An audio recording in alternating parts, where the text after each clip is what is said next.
kita bertemu kembali dalam sesi pemulihan pria, di mana kita sedang bicara tentang sesi Musa dan ke-10 undangan bagian yang kedua, di mana pria harus mengaku dosa. Kiranya menjadikan berkat bagi kehidupan rohanian kita. Tuhan memberkati kita sekalian.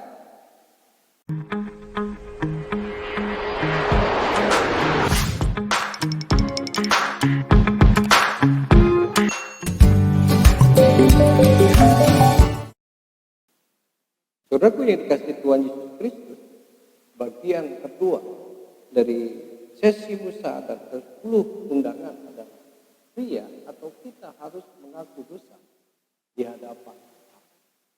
Mengapakah kita harus mengaku dosa di hadapan Allah? Di dalam Tuhan kita Yesus Kristus, saudaraku, mari kita lihat di dalam 1 Yohanes 1 ayat 9. Ya, firman Tuhan katakan, jika kita mengaku dosa kita, maka ia adalah setia dan adil, sehingga ia akan mengampuni segala dosa kita dan menyucikan kita dari segala kejahatan. Tujuannya adalah supaya Allah menyucikan kehidupan kita dari setiap kejahatan.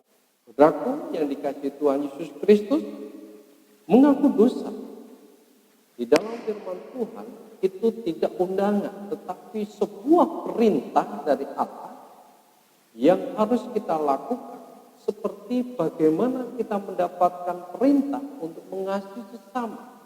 Jadi wajib untuk dilakukan. Hal ini mengaku dosa juga wajib dilakukan supaya Allah itu menyucikan kita dengan kuasanya, yaitu di dalam kuasa darah Tuhan, dari setiap kejahatan dalam kehidupan kita. Mengaku dosa yang terutama adalah kepada Allah, dan Allah yang kita sembah di dalam Yesus Kristus itu, dengan kuasa darah Yesus Kristus, Dia yang menyucikan kita, Dia yang membasuh segala kesalahan dosa-dosa kita dengan kuasa darahnya. Jadi yang utama adalah kita mengaku dosa kepada Allah. Yang kedua adalah kita juga perlu mengaku dosa kepada sesama kita. Di mana kita pernah melukai, kita pernah menyakiti sesama kita. Dan itu menjadi sesuatu yang disembunyikan, sehingga muncul sakit hati, muncul kebencian, ketidaksukaan, dan lain segala sesuatu yang tidak membangun kehidupan seseorang. Nah, ini perlu kita selesaikan agar ke depan kita memiliki kehidupan yang lebih baik lagi, memiliki hubungan dengan sesama yang lebih baik. Kita bertemu dengan Kristus dan kita disucikan dengan darah Yesus, berarti semua dosa-dosa kita masa lalu, ketika kita dilahirkan sampai kita bertemu dengan Kristus, semua dosa itu dibersihkan dan kita dikuduskan oleh kuasa darah Tuhan. Jadi kita tidak perlu lagi mengungkit-ungkit masa lalu, tidak perlu lagi membawa-bawa, membangkit-bangkitkan dosa masa lalu. Kita perlu meminta pengampunan ketika kita melakukan dosa, sesudah kita itu disucikan dengan darah Yesus Kristus. Makanya firman Tuhan tadi mengatakan bahwa jika kita mengaku dosa kita, maka Ia adalah setia dan adil. Yesus tidak pernah mengingkari janjinya. Dia adalah setia dan adil, sehingga Ia akan mengampuni segala dosa kita. Segala dosa kita. Tapi ingat, kita tidak boleh mencobai diri kita sendiri lalu kita berbuat dosa. Dan sesudah kita tahu berbuat dosa, lalu kita minta ampun, itu sesuatu yang salah, yang tidak boleh kita lakukan.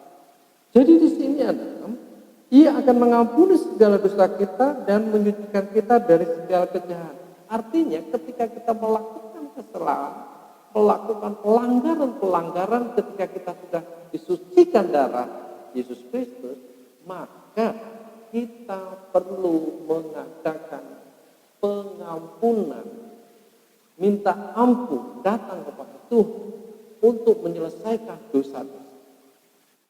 Agar dosa-dosa itu tidak mengikat kita kembali.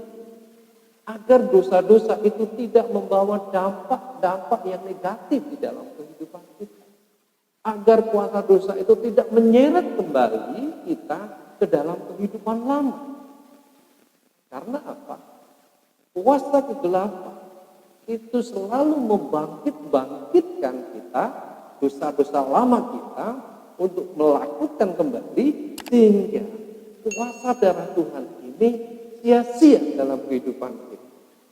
Saudaraku yang dikasihi Tuhan Yesus Kristus, kita perlu ingat bahwa setiap waktu kita harus selalu minta ampun kepada Kristus agar kuasa darahnya menyucikan kita.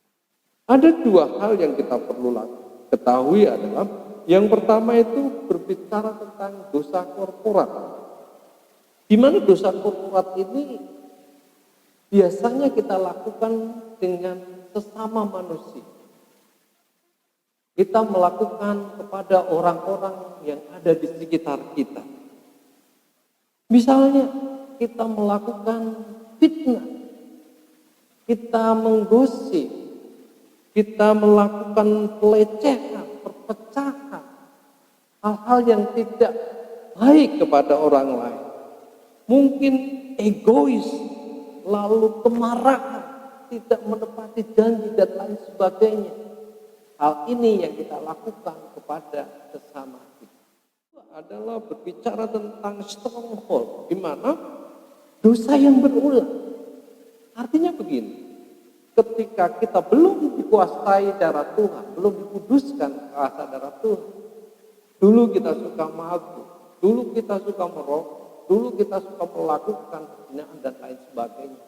Sesudah ketemu dengan Tuhan, dikuduskan dengan kuasa darah Tuhan, kemudian perjalanan iman kita ke depannya, tiba-tiba ada kuasa yang membangkitkan hal itu, dan itu kembali kepada dosa-dosa. Nah, saudaraku yang dikasihi Tuhan Yesus, ini harus segera kita selesaikan di hadapan Tuhan. Kita minta ampun supaya kita tidak terseret kembali kepada kehidupan yang lama kita. Saudaraku yang dikasihi Tuhan Kristus, mari kita bersama-sama membangun prinsip hidup kita sama-sama dengan kuasa Kristus untuk menjadi yang lebih baik lagi. Terima kasih, kiranya Tuhan memberkati kita sekalian. Salam pemulihan, damai sejahtera menyertai kita semua. Salam.